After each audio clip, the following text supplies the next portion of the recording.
Lucas, and welcome to Sex 101 and Relationship. And of course, my new co host, Mr. Mick, the Doctor Digital. Hey, Daniel Mick, the Doctor of Digital. Yes, indeed. Glad to be here. Thanks, Daniel.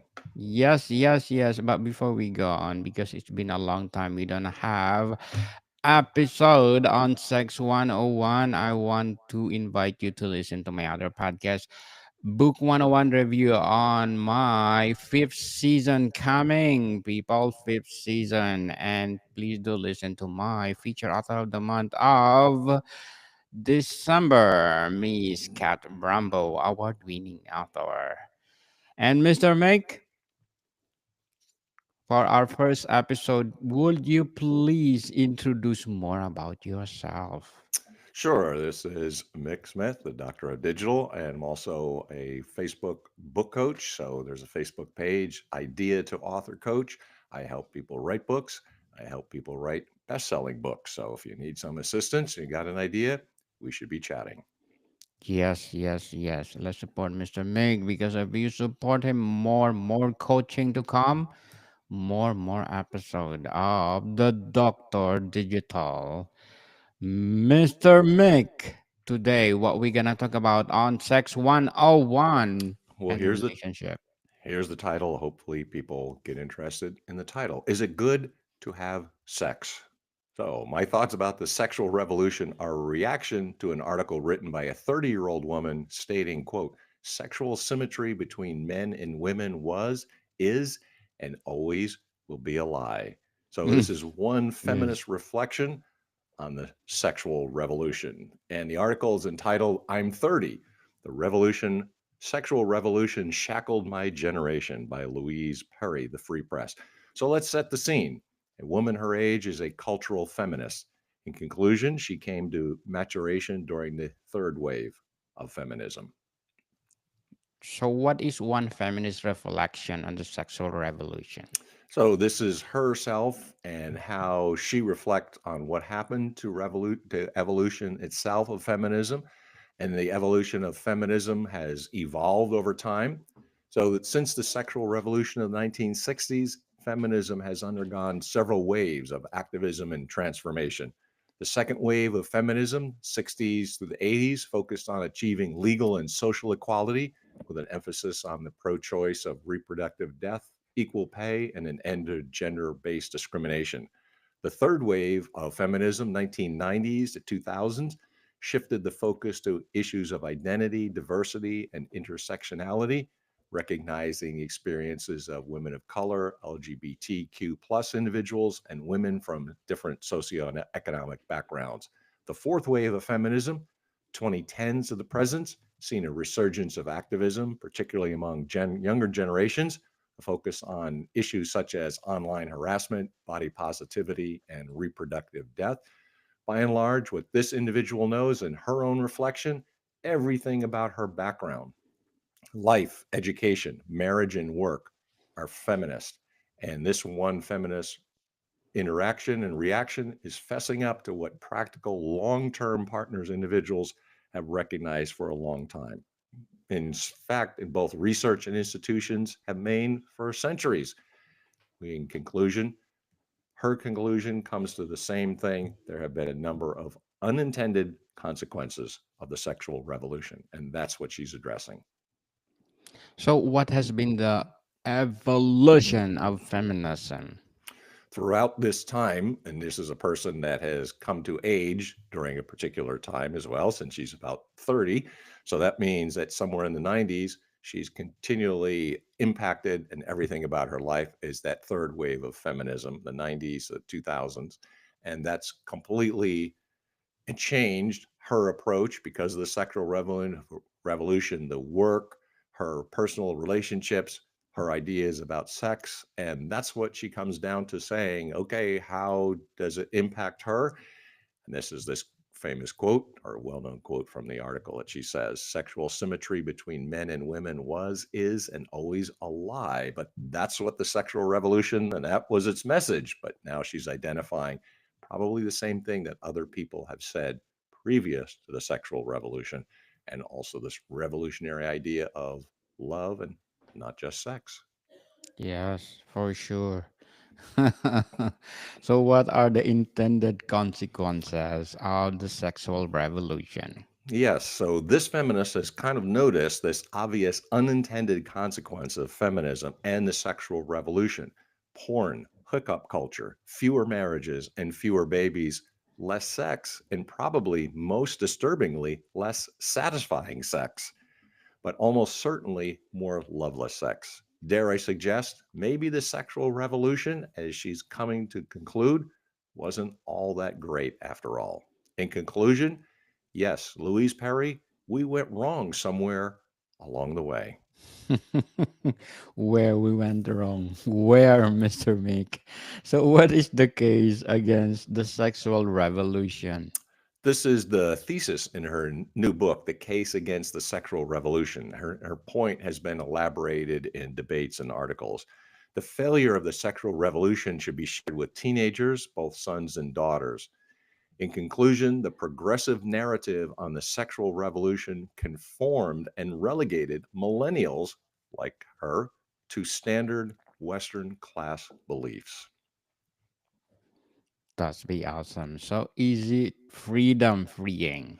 Well, that's what we thought, right? So that's what got the sexual revolution going. And the ill defined hippie ideal of freedom infected the culture of the millennial generation. The psychedelic hippie era was a time of great social, sexual, and cultural change, and music played a significant role in expressing the ideals and values of the movement.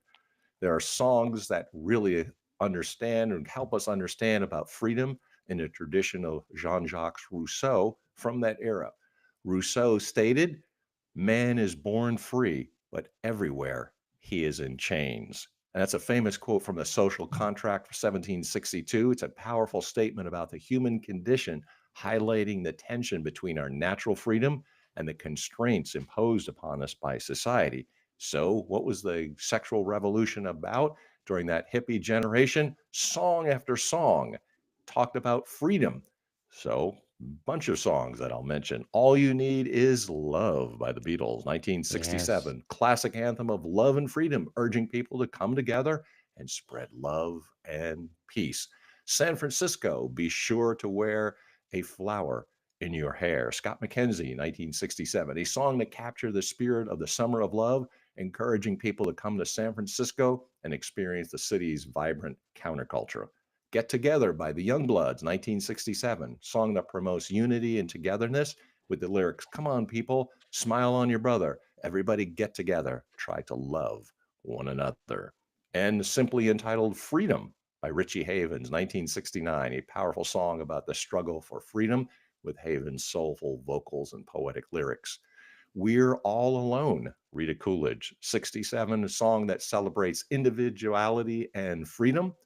Freedom Exists by The Doors, which is a theme of freedom and the human condition with Morrison's poetic lyrics and brooding vocals. I'd Love to Change the World by 10 Years After, 1961. Desire to obviously express a desire to change the world and create a more peaceful, loving, and harmonious society. The Times They Are a Changin', Bob Dylan, classic song that captures the spirit of social change and freedom with Dylan's poetic lyrics and soaring vocals. For What It's Worth, Buffalo Springfield, song that protests against social restrictions and promotes freedom. And of course, Woodstock from the famous film and concert of the same name, Crosby, Stills, and Nash, not 1970. Song that celebrates the ideals of the Woodstock Festival, peace, love, and freedom. In conclusion, millennial feminist culture misapplied that abstraction of freedom as the goal. As the goal. So, what is the false premise, Mr. Mick?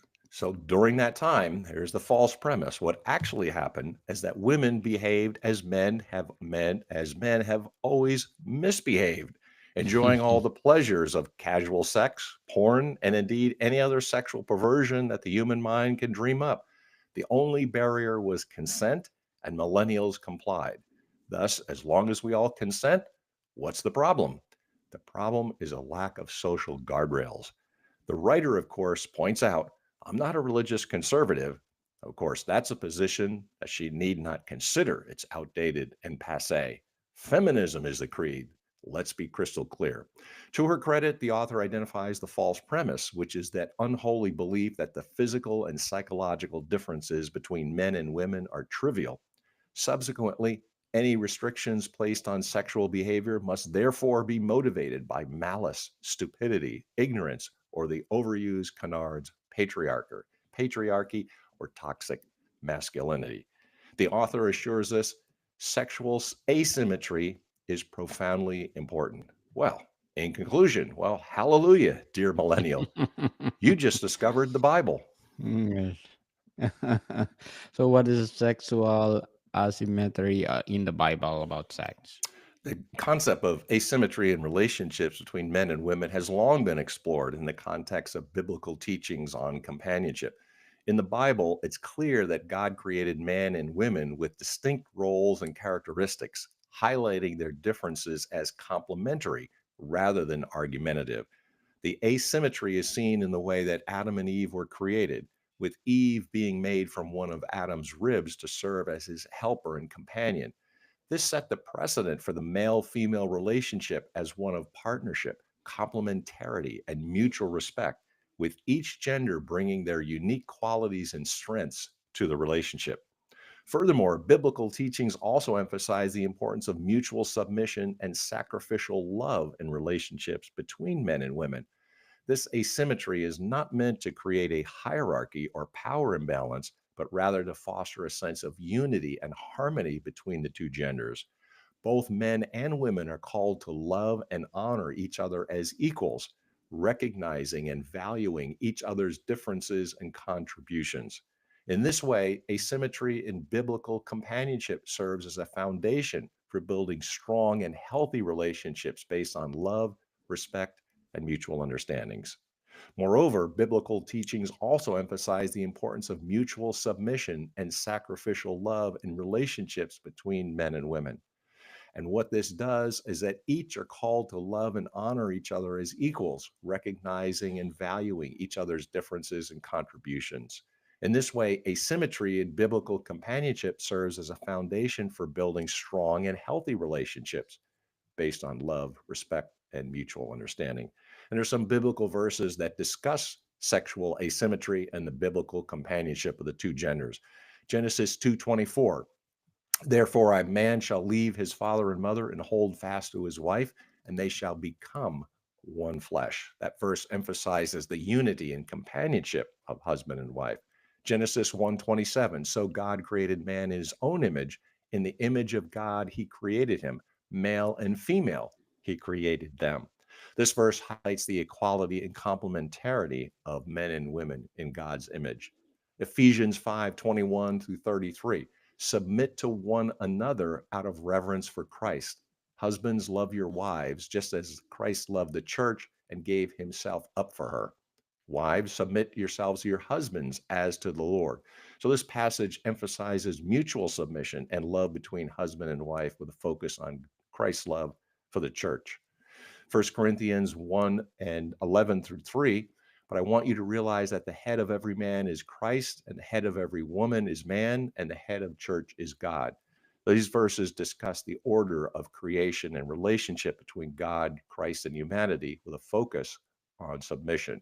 So it has to be understood in context because you have this idea of mutual submission, and sometimes this is misinterpreted that somehow men are more important than women. But that's not what it's saying. There's mutual submission, and that's what's really important. When you hear this word of the head, it's actually a misunderstanding of the concept of head in ancient Greek. In ancient Greek, the word head did not necessarily mean dominance or authority, but referred to the source or origin of something.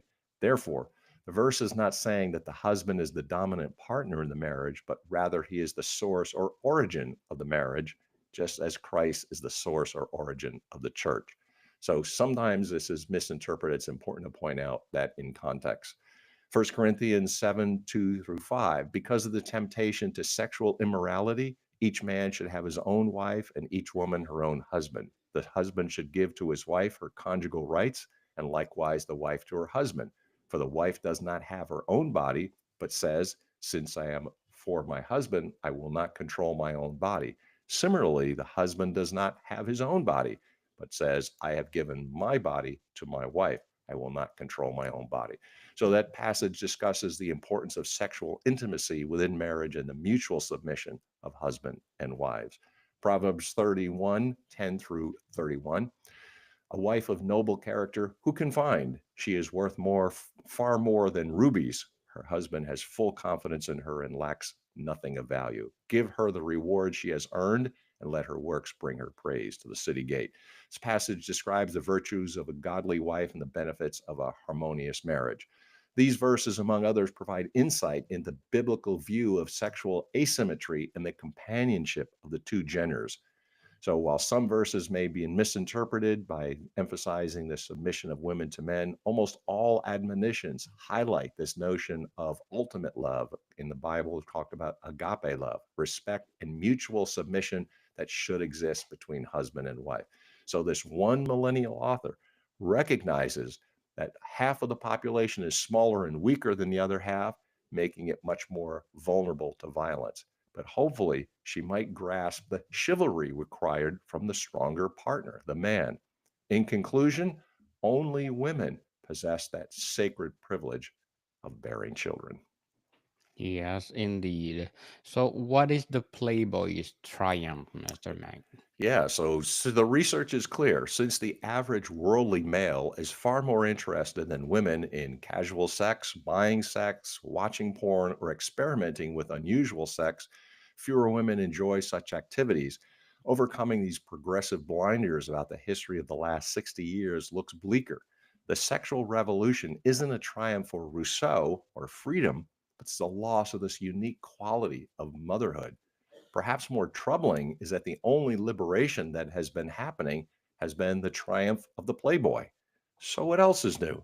Historically, we've known of Don Juan, Casanova, and now the sexually liberated cater to Hugh Hefner.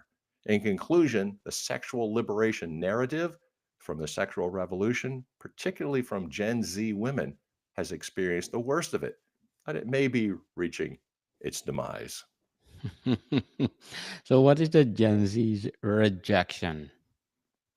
The two actually sexually liberating phenomenon have arisen. On TikTok, teenage girls are identifying their plight by lamenting a sex positive culture that sets them up to fail. On Reddit, a group called Female Dating Strategy is offering tips on how to survive in a rapacious dating culture, fundamentally hostile towards women. Some women are opting out of sexual relationships altogether and adopting labels like asexual or femcel, feminine celibate.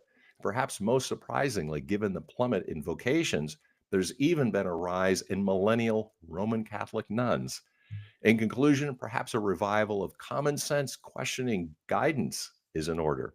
For example, this advice focuses on girls or women, but it could apply to boys and men as well. So, Mr. Mick, what advice is there for navigating the modern dating world? So, if people are in some sort of relationships or dating, think about in some questions, and these would provide some guidelines. Is any person or ideology pressuring you to ignore your moral qualms? Do you know any knight like individuals practicing chivalry? Should you control your excessive desire, particularly sexual questionable activities? Is it unreasonable for men to restrain their greater physical strength and average higher sex drives? Abusive men are readily identifiable. Isn't it easy to identify sexually aggressive men? What are the personality traits common to abusive men? They are impulsive, promiscuous, macho, boastful, and argumentative. Get out of those relationships. Do you know a man who displays his potential for violence with threats, challenging others to a fight, barricade others to trap them, ask you to understand its anger, separate and isolate you from family, friends, and outside influences? This is a controlling and abusive individual. Do you realize that mutual consent is mostly useless? Few actually know the limits of a man's physical and mental strength. Do you make it a practice to be alone with men? Individuals should avoid being alone with men they don't know well or with men who give them the creeps or their friends. It's just a feeling you have. Gut instinct should not be ignored. Red flags should be your warning. Does a person get drunk or high in public or in mixed company? Abusive individuals are relying on your naivete. If you indulge, do so privately with female friends. Do you rely exclusively on dating apps?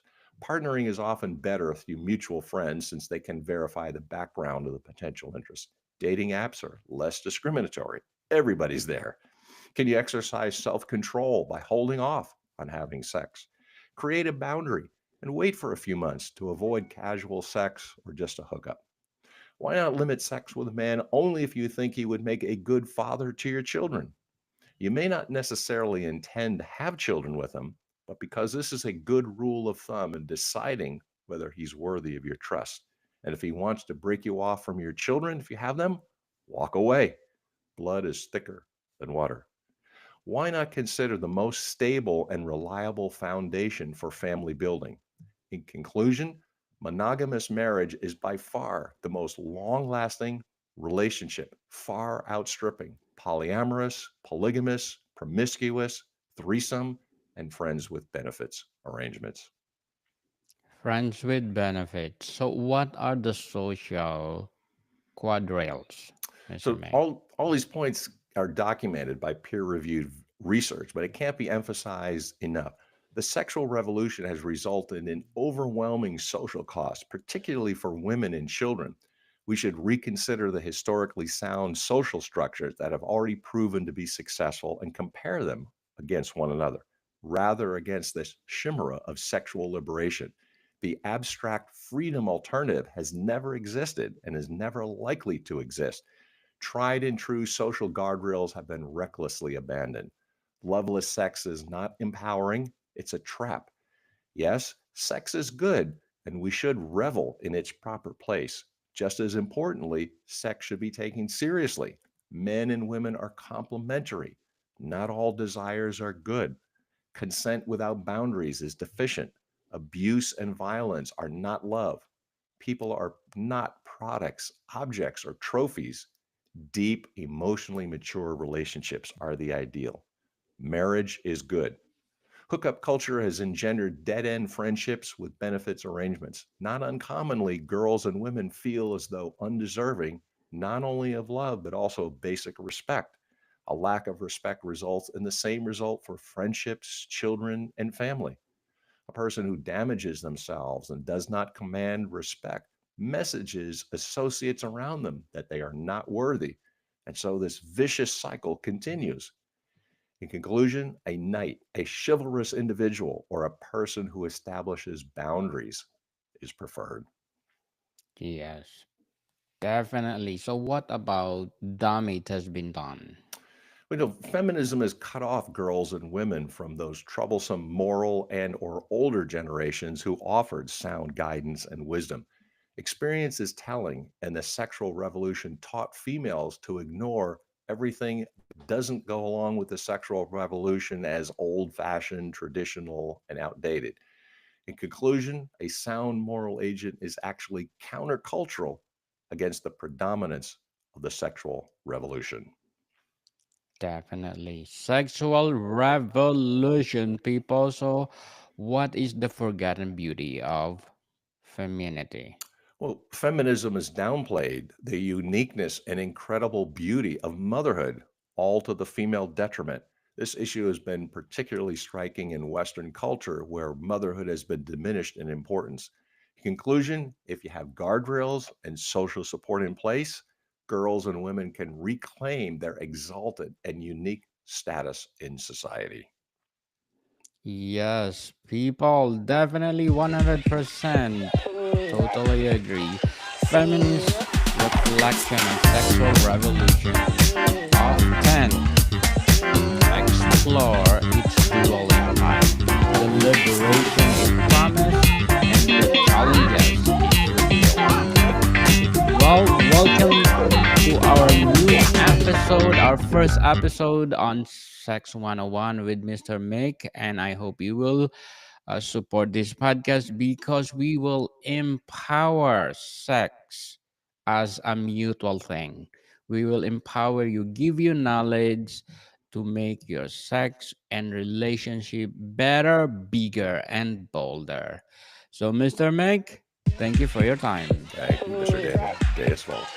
Welcome, people. See you soon.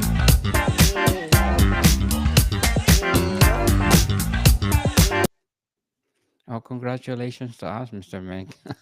Well, we We'll got just